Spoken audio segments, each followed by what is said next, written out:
reward should attract your attention and you get the economic wheel moving, or a punishment should make you scared and force you, compel you to push the economic wheel again. Islam uses the second alternative.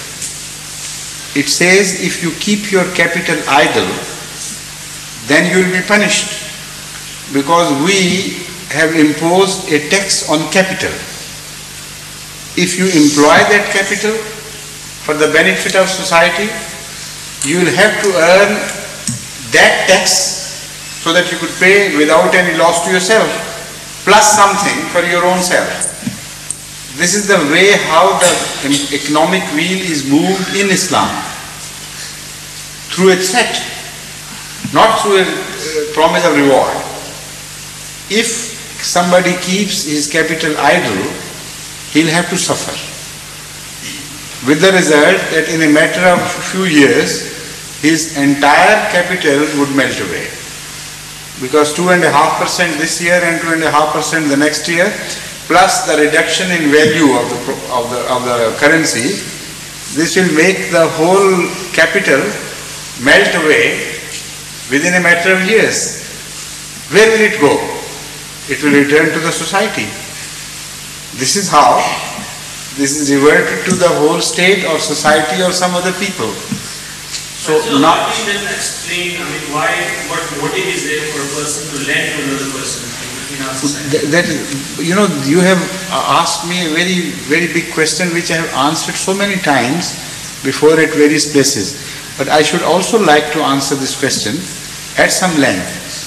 But this time is too short for, here, if you begin at the beginning and don't permit Mr. Bashir Hayat to take the floor before you, then perhaps we will be able to finish a part of this question.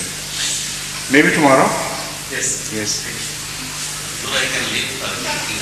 Fun? I can leave for a week, but not to ask the question. No, people won't let you. Because don't threaten us. No, people are very fond of your questions and they like it, and you add color. Those who are professional questioners like you, only they are jealous of you. The rest are not. I think you are one of the most popular questioners, and you share this with Mr. Muhammad Abdul Rashid. This is my... But I don't think myself so capable. No? No, I think this is general consensus of opinion. You can see the moment you begin to move in the direction of the microphone, people, are just, they open up. Huh? It looks like that. Says yes, I like it.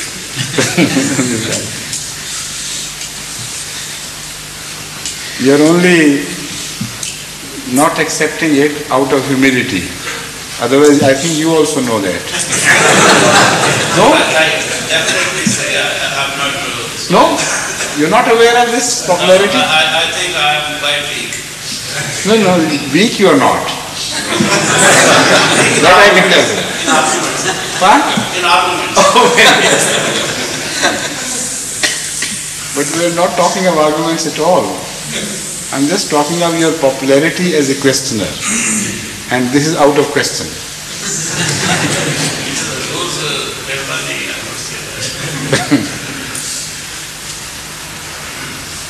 Yes, any question? Mr. Mansoor Sahib? No, Rashid Sahib, I'm sorry.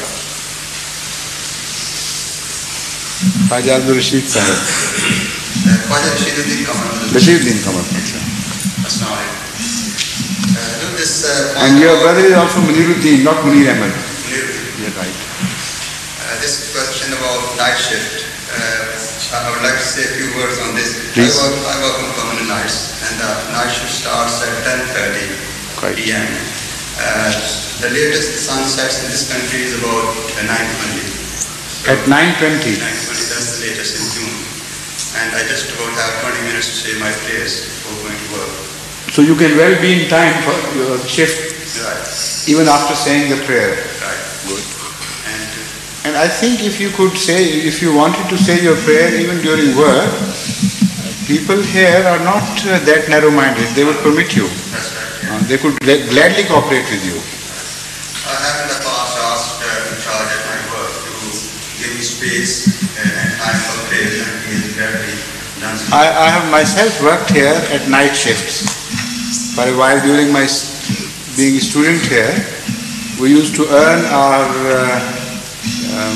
picnics out, Instead of being a burden on our parents, what we did was that we would work the night, some night during the holidays, and divide the holidays in two parts, the earning part and the spending part.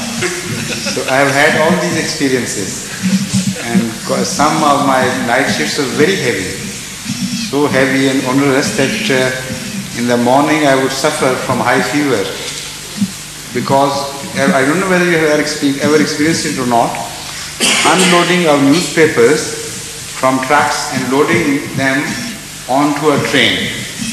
That is the very strenuous job, I think. It's an incessant, continuous thing. The moment you finish a truck, you think you will have some rest to straighten your back, and before you have handled the last bundle, the truck is there on you. And it goes on and on and on. And the papers are quite heavy. So after a little while, after a few days, then we got used to it. But we knew what hard labor was.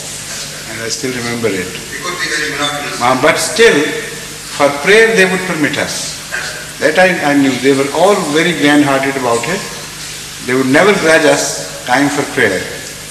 Unless they began to suspect that he's not, all sincere in prayer as he wants to run away from work, That is a different thing altogether. But as long as you know you are sincere, they would cooperate with you. One point about Isha prayer timing. When we say that we start at 12 o'clock, surely at the time of the Holy Prophet there was no clocks, and they only estimated. No, but they still kept time. They had a measure of time by counting them through peher, as we call.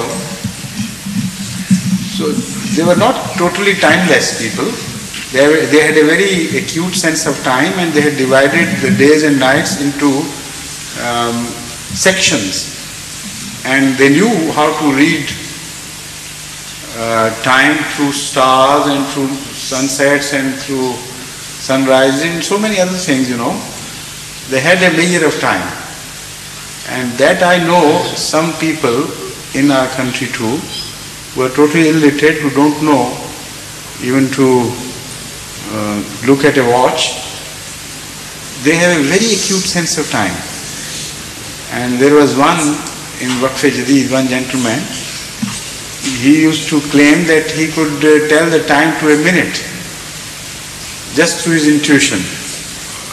And to begin with, he surprised me. He was not wrong off the mark by 2-3 minutes, more than 2-3 minutes. But when I started asking for time at odd times and suddenly here and there, then he began to go off the mark by half hour sometimes, and by an hour sometimes. So whenever I told him, look here, this time you have gone, astray by half hour or so.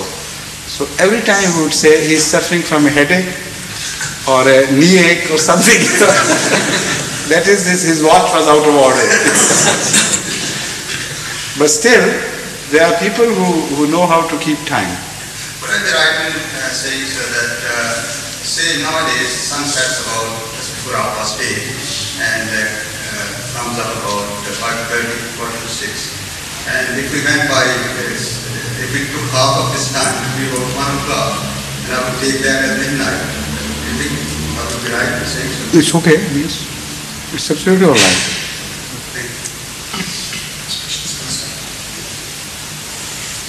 Yes, please. Gulzar Sahib, wa alaikum salam wa rahmatullah.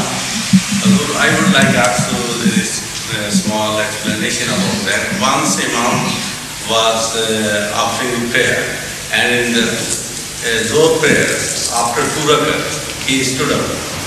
in spite of the